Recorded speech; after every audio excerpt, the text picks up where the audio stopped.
the court will step in. All right, and finally, touch not my anointed is what the Holy Book says, but bandits appear not to care. A clergyman with the Evangelical Church Winning All, Pastor David Musa, has been killed by his abductors after collecting 1 million naira in Kogi State. The late Pastor Musa, who was abducted on Saturday, the 11th of November, in Obajana, under the Lokoja local government area of the state, was killed on Tuesday.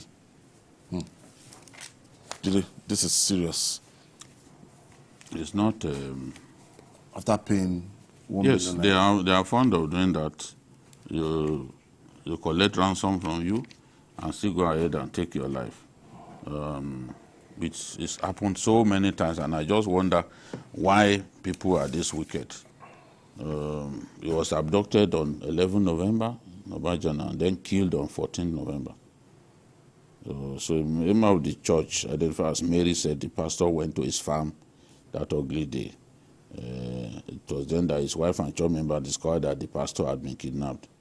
The abductors got in touch with the family, demanding 20 million. Since the church could not raise the entire money, they pleaded with the kidnappers to reduce the ransom. Then they insisted that they will bring the money. The church should just come along with recharge cards, chicken, and many alcoholic drinks for their consumption. You imagine kidnappers telling people, when you are coming, bring chicken. They can't come out to go and buy. Yes, even Boko Haram too. You know, Boko Haram beg people to help them buy Maggi and all of these things that they used to cook. And fuel in the Okada. And fuel. So they'll give to them. It is when they pay hefty money because they know they can't go out and get those things. So it's the same attitude that abductors have. After all, some of them were originally Boko Haram members. So the church members were sent to deliver the money and the items.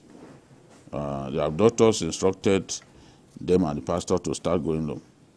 Unfortunately, they asked the pastor to come back. And when he was going to them, they shot him and he died on the spot. After collecting the ransom. In September 2023, a medical doctor, Nogamnana, yes, in the land, was similarly killed. In July 2023, gunmen kidnapped 3 family members at Ganaja, in Ajakuta local government. And this was the same way that they just waste people. So it's unfortunate that they continue to target church leaders because they believe that when they kidnap church leaders, church members will put resources together and then pay hefty ransom. In this case, they were disappointed that they didn't get so much. But I can tell you, when they kidnapped the leader of the Methodist Church the other day, yes, they got 120. They got a lot of money. A lot of money. So they continue to target church leaders.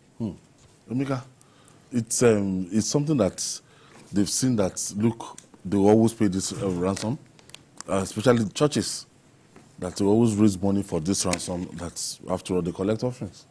Well, we must just state it clearly. Churches are not businesses. Churches are charities. And so it's unfortunate that we've had situations where some clergymen tried to make the ministry look like it's a money-spinning venture, and that has drawn the wrong kinds of responses. Criminals trying to cash in on it. You remember, was it Pastor Johnson Suleiman in Auchi the other day? His convoy was attacked. 7 people were killed. So you look at all these things here and there. The other time, Boko Haram kidnapped, I think, an official of the Christian Association of Nigeria and killed him. So all of these things, I think government needs to... The National Security Advisor, Malam Nur Ribadu, the other day said that kidnapping remains a serious problem that government is trying to find a solution to. I think government must deal with this in headlong. You should not just be looking at, because these people are just mainly loose bands. A lot of them are loose bands of criminals who just move around, picking people here and there. This one is a prominent case because it's a man of God. But there are people too, here and there, who are not really prominent. There was a time some teachers too were kidnapped in, I think, one of the states or so in the southwest, I think. So these things, government needs to clamp down on the people in this state. And it's not difficult to track them, to track their locations, to track their source of funding, to track how they move around. It's not difficult because when you listen to narrations by victims, it's easy to double cross these people, get them arrested.